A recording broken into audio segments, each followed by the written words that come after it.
Bonjour à tous. Aujourd'hui, je vais vous montrer comment construire sa machine à leads avec les formulaires Meta Ads.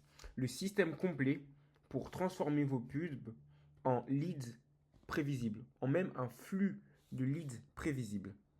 Alors, ça va durer à peu près 15 minutes et après cela, vous saurez de A à Z comment construire votre machine à leads uniquement à partir des formulaires Meta. Alors, quel est le problème? Le problème, c'est qu'une campagne, ce n'est pas une machine. La plupart des annonceurs lancent des pubs, ils récoltent quelques leads par-ci par-là, puis tout s'arrête. C'est de la pêche au coup en réalité, pas un système. C'est plus, euh, euh, c'est plus en fait essayer. Ce qui se fait actuellement sur la plupart des gens, c'est plus essayer de faire des coups, compter sur la chance, que de mettre en place un système, un processus réplicable qui fait ses preuves dans le temps. Par exemple, une campagne sur trois est rentable parce qu'en fait, que une campagne sur trois est rentable au lancement. Que 70% enfin 70% des leads, eux, sont du coup jamais recontactés. Et du coup, c'est zéro système répétable derrière la simple pub, la simple créative uploadée sur Meta Ads. Et c'est bien, en réalité, c'est bien un problème cela. Parce qu'une campagne, c'est une machine. Parce qu'en fait, en réalité, il faudrait faire de la campagne une machine en 5 rouages. Chaque rouage doit évidemment avoir un rôle précis et tous tournent ensemble, un peu comme des engrenages qui s'auto-entretiennent et l'un ne fonctionnerait pas sans l'autre. C'est le système et pas spécialement la pub en tant que telle, c'est-à-dire l'annonce postée sur Facebook, enfin sur Meta Ads, qui produira le lead. On a tout d'abord en fait l'annonce est-elle en fait juste le détonateur du système. On a la pub qui attire, ensuite on a le formulaire qui lui qualifie, on a le CRM qui collecte la donnée une fois que le formulaire est soumis, enfin oui soumis, enfin soumis dans le sens envoyé. Ensuite on a la relance à partir du CRM qui convertit. Donc vous voyez bien, on a toujours la conséquence de l'événement précédent qui crée l'événement actuel. Et ensuite on a le call ou le call qui mènera ensuite à la conclusion, etc. Donc on passe en fait d'une simple pub qui est vue à sur 5 étapes à quelqu'un, enfin à un lead qui est bel et bien qualifié et qui sera sûrement converti. Si évidemment, ça va sans dire, si un rouage manque, la machine s'arrête. Et c'est bien du coup là tout l'enjeu. Il faut maîtriser et fortifier chacune de ces 5 étapes. On va donc construire les 5 rouages aujourd'hui. On va d'abord voir le rouage qui attire, c'est-à-dire construire une pub qui filtre dès le clic, le rouage qui qualifie, l'architecture d'un formulaire qui sépare le bon grain de l'ivraie. C'est une vraie expression ça, je vous conseille de l'utiliser plus tard, c'est peu de gens l'utilisent et ça montrera votre maîtrise de la langue française. Bref. Le rouage qui lui collecte, c'est-à-dire brancher tout sans coder, en moins de 30 minutes. Ensuite, le rouage qui est le plus sous-estimé, la relance en moins de 5 minutes. Je l'annonce comme ça. Je détaillerai plus tard. Et ensuite, on a le rouage qui optimise. On a les 3 chiffres à regarder chaque semaine pour voir si le système est à jour. Il peut même être à jour, mais aussi améliorable. Alors, premièrement, la pub qui filtre dès le clic. Le rôle de la pub n'est pas d'attirer un maximum de monde, pas du tout. Sinon, on irait dans la rue et on demanderait à tout le monde de remplir notre questionnaire. Non, c'est d'attirer le bon monde. C'est-à-dire le visuel, il faut qu'il montre le résultat final et pas spécialement le cadeau ou le lead magnet offert. Il faut une promesse claire, élimine 50% des curieux. Ensuite, on a l'accroche. Il faut qu'elle nomme exactement le problème exact du prospect. Et si l'accroche, par exemple, ne parle pas à tout le monde, c'est qu'elle ne parle donc à personne. Et enfin, le CTA, c'est-à-dire recevoir mon devis, en savoir plus. Il faut un verbe engageant pour savoir exactement l'intérêt que j'ai à passer à l'autre étape et l'intérêt que j'ai à croire tout simplement ce que je suis en train de dire. Encore une fois, personne ne fait rien sans rien. Donc, le potentiel prospect, oui, le prospect, il faut que je lui explique tout du début à la fin et surtout, il faut qu'il comprenne son propre intérêt à lui parce que, oui, son intérêt y est. Ensuite, on a le formulaire qui filtre. On a tout d'abord l'écran d'introduction qui pose le contexte et qui élimine tous ceux qui ont cliquer par réflexe. Ensuite, on a les questions de qualification, le plus important sur le formulaire. Le budget, le délai ou un besoin précis. Une seule question suffit et cette question-là ne fera que passeront cette étape que ceux qui peuvent être, qui sont vraiment engageants, vraiment intéressés. C'est dans votre intérêt, mais c'est aussi dans le leur. Parce qu'ils n'ont sûrement pas envie de perdre leur temps avec quelqu'un qui ne remplira pas le problème qu'ils recherchent. Ensuite, on a les champs de contact. L'email, téléphone, à reconfirmer si possible. Et ensuite, on a l'écran de remerciement qui indique la suite d'ailleurs. Que ce soit un appel, un email, un RDV. Donc, pas de hasard. Il sait exactement qu'est-ce que il attend après. Et surtout, il continue d'être nourri après d'être closé. Enfin, après avoir rempli le formulaire. Ensuite, on a le fait de collecter. Il faut brancher votre machine à votre CRM. Parce que sans connexion automatique, vos leads dorment dans Meta et à moins d'être 24 heures sur 24, 7 jours sur 7 là, vous serez jamais assez efficace pour les recontacter au plus vite. Et les leads qui dorment ne se réveillent jamais. Faites-moi confiance, j'en sais quelque chose. Et je pense que vous devez d'abord en savoir aussi si vous êtes dans votre métier depuis quelques années déjà. Donc, par exemple, on a le Meta Lead Ads qui devient la source. Ensuite, on a le Zapier mais qui devient le connecteur et qui récupère le lead dès que le formulaire est soumis. Et ensuite, on a le CRM qui récupère toutes ces données-là. Et une fois que ces données sont sur le CRM, et ben le CRM pourra continuer son travail de Customer Relationship Management, c'est-à-dire qui va continuer à nourrir la relation avec le customer. Enfin, c'est pas encore un customer, mais c'est justement votre but. Traitez-le comme un customer et il deviendra un customer. Traitez-le comme un client et il deviendra un client. Surtout que c'est très rapide à configurer. C'est entre 15 et 30 minutes et les leads. Et le bénéfice de tout ça, c'est que les leads sont disponibles en temps réel. Je le remplis à midi pile, à midi 1. Je peux en disposer et je peux déjà l'appeler, le relancer, lui envoyer un mail, ce que je veux. Parce que j'ai tout sur lui, toutes les informations, tous ses contacts pour le contacter. Quel est le secret? Donc, pour convertir, c'est la règle des 5 minutes. Il y a 21 fois plus. Et ce n'est pas une stat en l'air. C'est vraiment vrai. C'est réel. Il y a 21 fois plus de chances de qualifier un lead en le rappelant sous 5 minutes plutôt qu'après 30 minutes. Donc, même, vous pouvez vous dire que.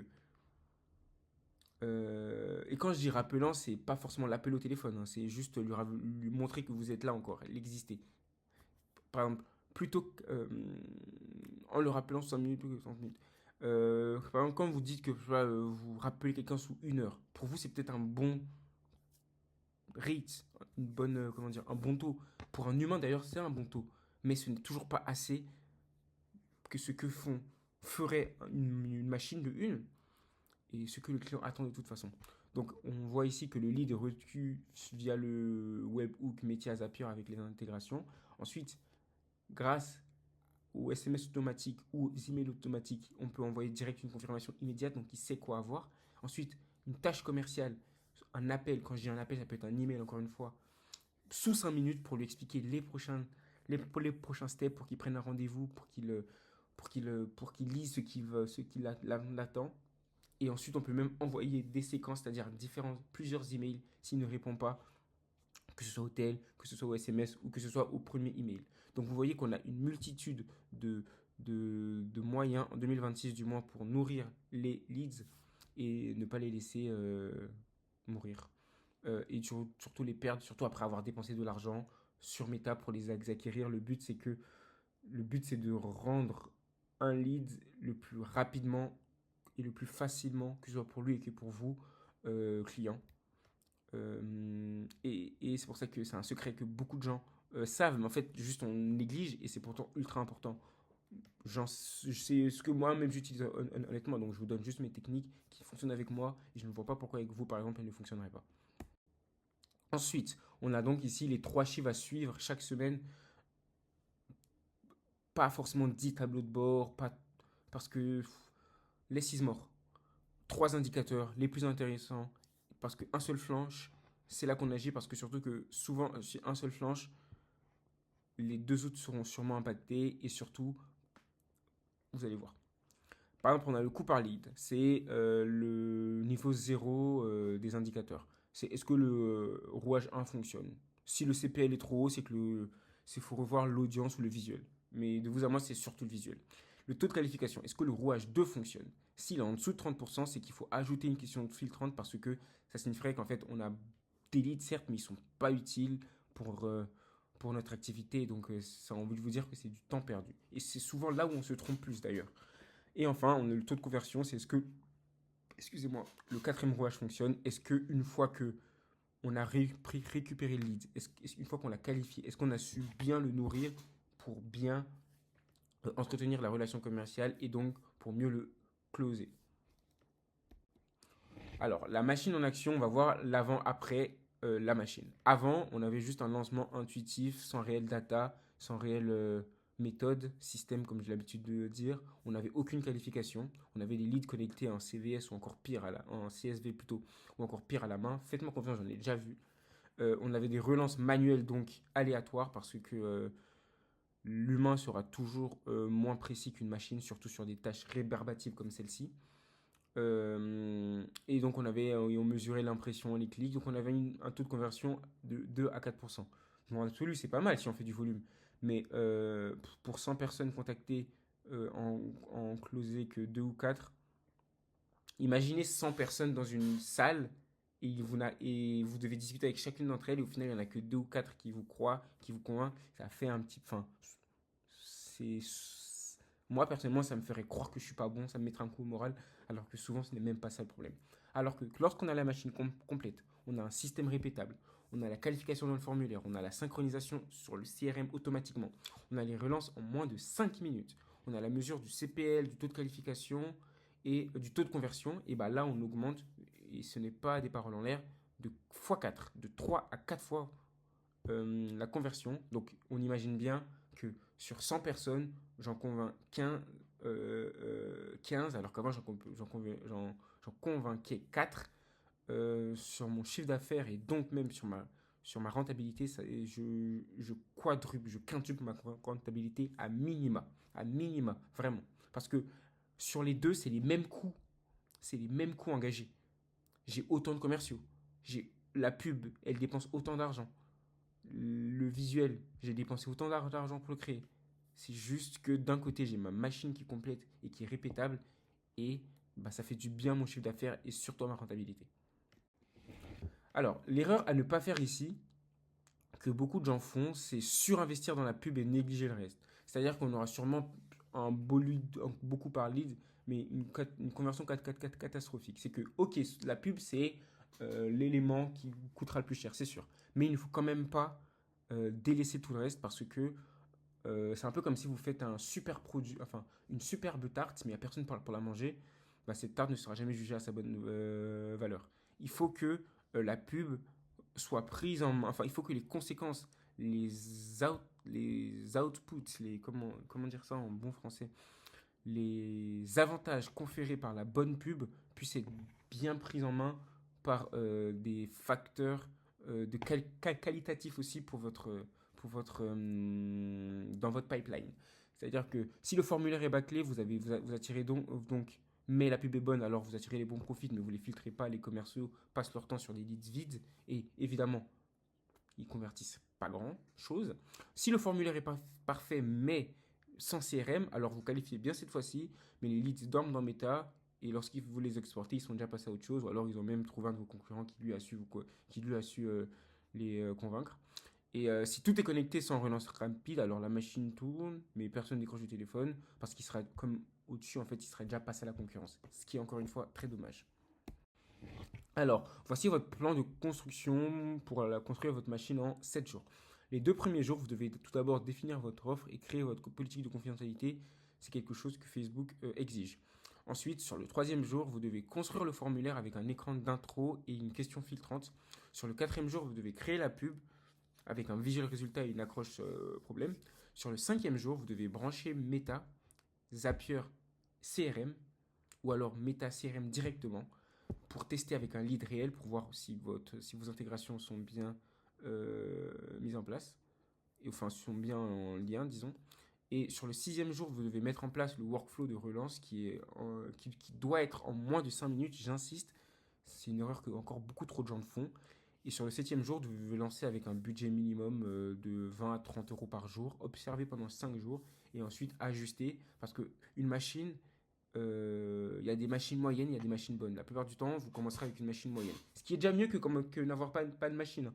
Mais lorsqu'en fait vous allez voir ce que va vous rapporter une machine moyenne, vous allez apercevoir ce que améliorer votre machine et en faire une excellente pourrait apporter à votre business. Donc faut constater, là justement ça reste aussi une variable très très très très importante à prendre en compte. Donc s'il y a trois principes à retenir qui évidemment font la différence, c'est qu'une seule pub ne fait pas une machine, le système est plus fort que la créativité en réalité.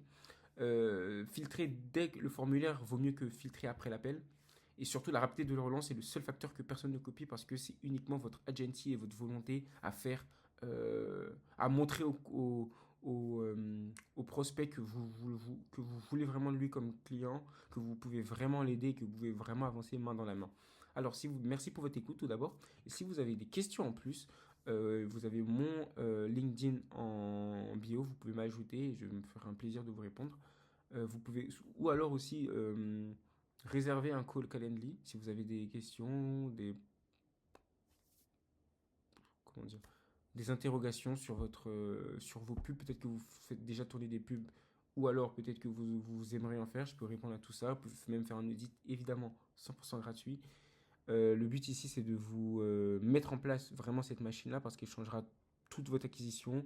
Vous ferez beaucoup moins d'efforts pour de meilleurs résultats. Et merci de m'avoir écouté et je vous souhaite une bonne journée. Et voilà.